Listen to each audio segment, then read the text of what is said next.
Good to see everybody here today. My name is Paul Jandreau. I'm here on behalf of MGM Television's longest-running sci-fi series, Stargate SG-1. Without any further ado, you know him, you love him, Chief Master Sergeant Walter Harriman and our very own Gary Jones. Oh my God. Wow. Well, let me do my line that I always love to come out to. You know, it's the one line that I never ever got to say on Stargate, but I'll just say it, you know, and it's the one line I wish I could have always said, because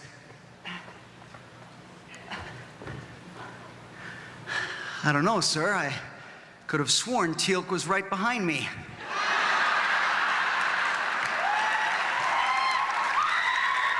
Back when I started on the show 10 years ago, who could have ever predicted? But I remember saying to Brad Wright, Brad, sure it's going to be a star vehicle for me, but you know, if I'm going to be spending 10 years sitting on my ass talking to a pane of glass, really going to need a kick-ass support crew. And of course, over the years, they just became more popular than me, but that's okay. It's okay, I didn't mind taking a back seat. Well, the seat, I just sat there for 10 years, but it was fantastic. Please put your hands together for Martin Wood, Robert Cooper, Amanda Tapping, Chris Judge, and Ben Browder.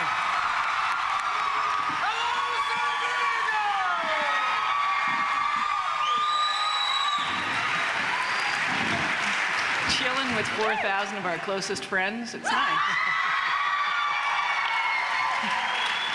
Hello, Riverside! Do you have any questions? Is anybody out there? Oh, there's a question. Oh, you're actually lined up. Okay. What's your question, sir? SG-1, you've been great to watch for the last 10 years.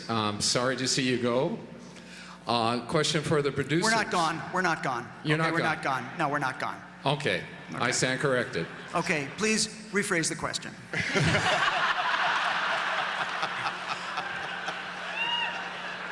This is a question for the producer. What do you have against doctors? Doctor...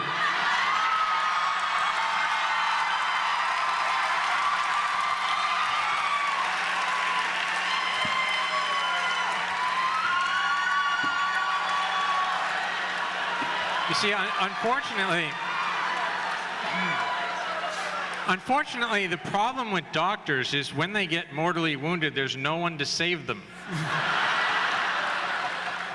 That's it? That's your answer, Robert? That's your... It's really not, it's not doctors we have a problem with, it's Scottish people.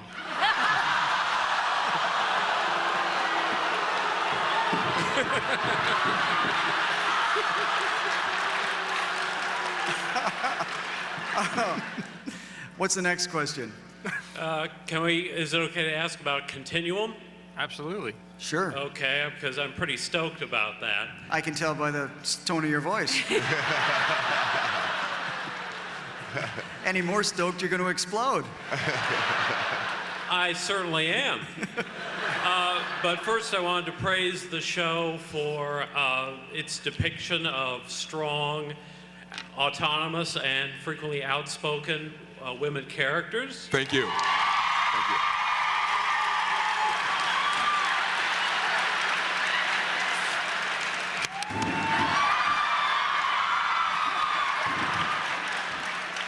Sometimes written by Christopher Judge. And in particular, Colonel Samantha Carter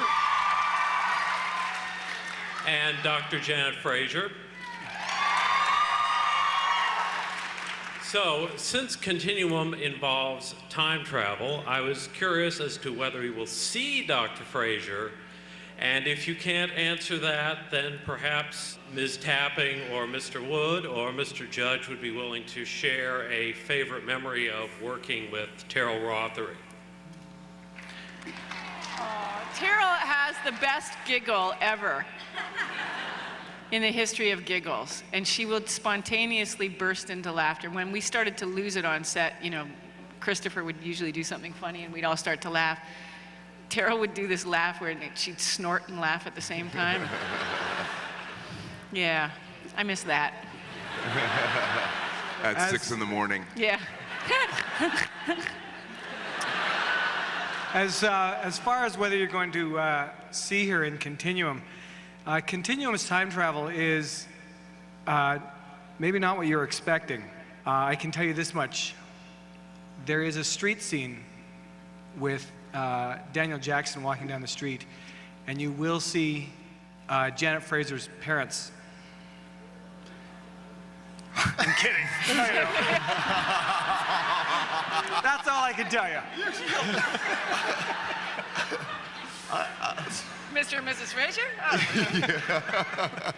I was wondering where you're going with that. I was like, I didn't even realize that you were out drinking with me last night. I actually saw expectation rise before my eyes. I thought, I better tell him I'm just kidding. No. Well, thank Brad Wright for bringing back the baddest ghoul of them all, Nirti. Nirti would kick your ass for a nickel and give you 4 cents change, so... You've been waiting to say that, haven't you? You've been waiting to use that. You bet. Okay, next question. I've been told that I can't sing something. It's a Stargate song. I really want to sing it to you. I mean, I'm on my... There's your answer, buddy. What? 4,000 people boo you before you've even sung. You know it's not going down a good road. It's a parody of Stargate. I think you might think it's funny. It's funny. I want to hear it. Let's get him. Get that guy. Get that guy. It's him right there. It's him. Let's get him. Wait, can I just sing a little bit? If you don't like it, you can cut me off. Well, I want to know what I don't care what the audience thinks. I want to know what the actors want. Do the actors? Yeah, because you know what? The actors aren't going to beat you up in the hallway. I don't care. All right, fine. No, let's hear it. Let's hear it. I want to hear it.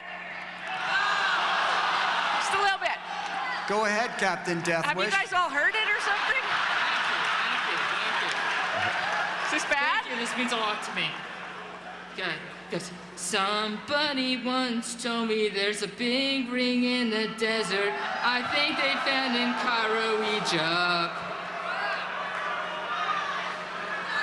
Cheyenne Mountain, I got suspicious when I couldn't go.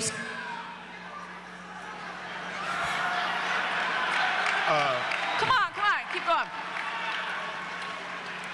Okay, next up with the microphone, possibly with the haiku. Dog, you know I'm gonna keep it real. You know, that I don't know, man. For me, that was just kind of all right. I don't know, man. Simon, Paula, what do you? I don't You know. know the audience loves you, man. They love you.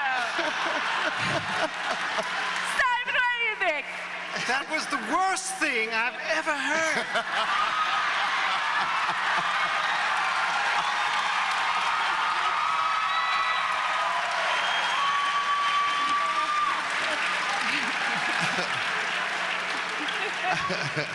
Thank you for that. No, you know what? That took a lot of guts. I That think did we ought to take give him a a round lot of of applause. guts. I mean, Thank you. that's, you know what? Hey.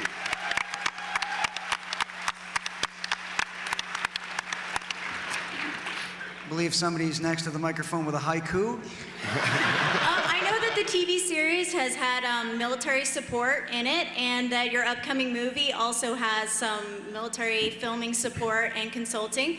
And I was wondering what you guys felt the positive aspects of using the military for filming and consulting would be. You know, we've had a relationship with the Air Force since the beginning on SG-1, and it's funny because we have this sort of mutual admiration when we all get together. Some F-15s came up for the shooting on Continuum, and I got a chance to sit in one of them, and you know, the pilots are like, "Oh, really? You know, you guys produce Stargate? That's really cool." And I'm like, "You guys fly airplanes? That's way cooler." We also benefited greatly from the rivalry between the different branches of the military, especially in Continuum. The Air Force said, well, we're going to fly 2 F-15s up for you guys to use in filming, and the Navy said, well, we'll crash a nuclear submarine up through the ice in the Arctic for you. So there. Okay. In Cheyenne Mountain, this colonel, the head of security, took me in, and he says, you have to see this, son. And I walk in, and I'm thinking, oh, he's going to give me trouble, and I'm going to be in trouble because everybody's looking for the Stargate when they come to Cheyenne Mountain now. And he says, yeah, we get a lot of that. They look for the nuclear missiles that we have hidden in the mountain, and they look for Stargate. So, and he showed me the door. They have a door that says Stargate Command.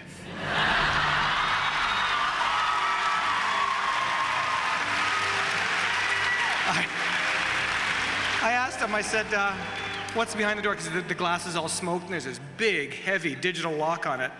I said, what's behind that? He goes, brooms. And a little bit of detergent. He said, you wouldn't believe how many people come on a tour and look for that door, though. That's the truth.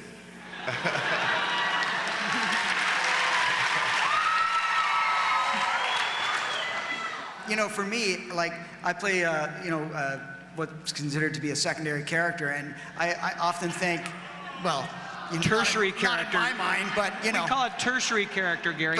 Tertiary. I had a couple of experiences, like one experience where somebody, when Ben came on the show, every year I would come back and they would promote me.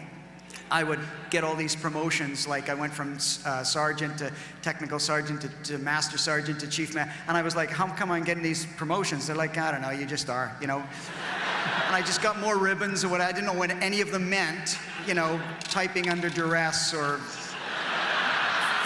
filing under fire or something. I don't know what it was, but I really noticed, I really found out how much the military is like watching the show when I was handed a memo once that said, Ben referred to me when I was a chief master sergeant. He just said, Sergeant, what's happening? He just called me Sergeant, and there was an instant memo that came up from the Air Force that said, this guy is a chief master sergeant.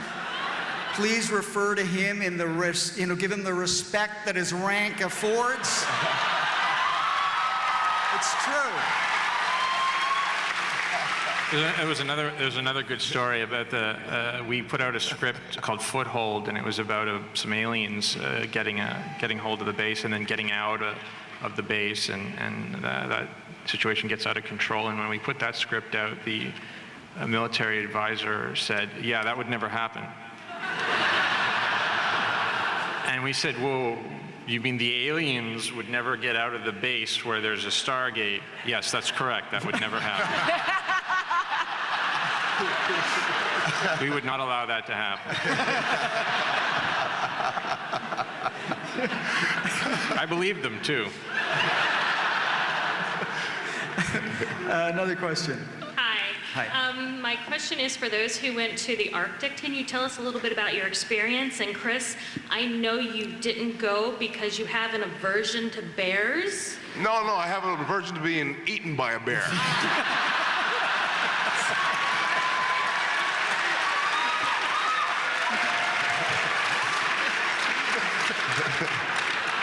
And freezing. Yeah.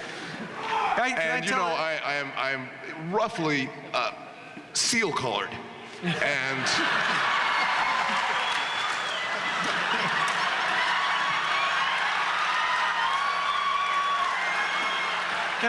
Can I tell you that when Barry and his group came up to Canada to sit and talk to us, there were a number of actors that didn't go up to the Arctic, that were thinking about going up to the Arctic, that were sitting in the room thinking, oh, this would be great, going up to the North Pole. And I was actually facing Chris when Barry started, and Chris was, oh, this is pretty nice, I don't want to be cold, but we should be okay. And then Barry said, I need to talk to you about polar bears. And Chris blanched as much as he can. And then Barry said, I mean, to a polar bear, everybody here is an upright seal. And all of us looked at Chris, and he went, yeah, I'm the one they're going for.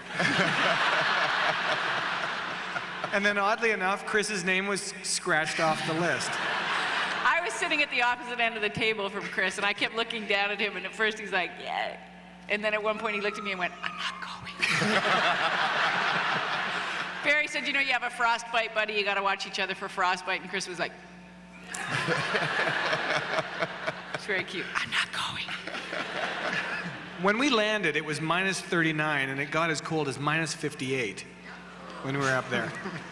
And it was the most amazing thing that I've done in a long, long, long time. Ever. It was absolutely beautiful. Yeah, it was stunningly beautiful. Everywhere we looked were ice sculptures that Amanda and I were walking through that no one will ever walk through again. You guys have to know. We have to know on the third pass of the helicopter coming over, Ben and I laid down and made snow angels. Because we were giggling like 6-year-olds. We just thought, we're on the frozen Arctic Ocean making snow angels and the helicopter's buzzing. And Pete West is trying to find us in the camera, and of course we're on the ground going, You guys have to know that when you watch the movie, every shot on the snow, every one of those, the wide shots, the tight shots, even if you can't see their faces, it's these two in minus 58-degree weather. It's awesome. So, and not once did I ever hear, I'm cold. Well, I thought it. Yeah. Ben once said, do I still have a nose? But I gotta defend my man Chris here, though. Yeah. He's not a total wimp. Well, thank you for that, Rob. For Arc of Truth, we took Chris up with a helicopter to the very top of a mountain and placed him down with, you know, just 40 or 50 support people.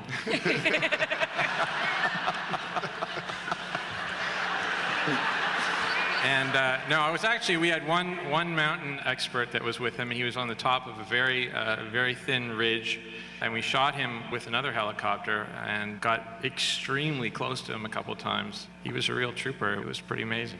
Well, the part that I really found enjoyable was the guide that was dropped down with me had a walkie, and Coop was talking to me in a walkie that I had concealed.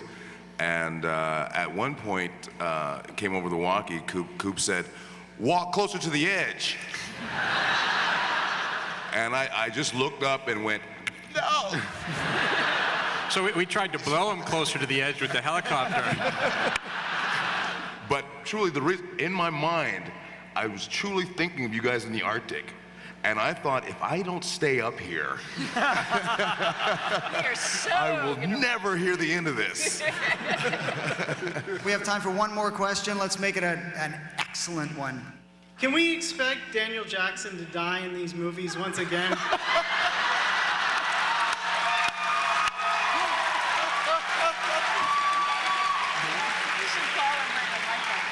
It wouldn't be Stargate if Daniel wasn't dying. Wait, we're actually going to call Michael. We're going to call him. And is Michael there? Hello? Hello? Hello? Now the fax is on. Hello? There you are. Okay. Huh? What? He's in the bathroom?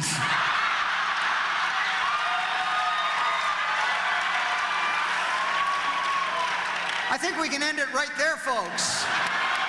Everyone wants to say hi, so you can tell him that everyone says hi.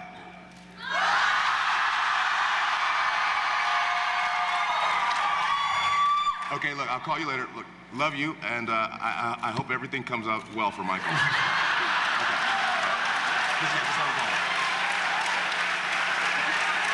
Stargate SG-1. Rob Cooper, Chris Judge, Amanda Topping, Ben Browder, and Martin Wood.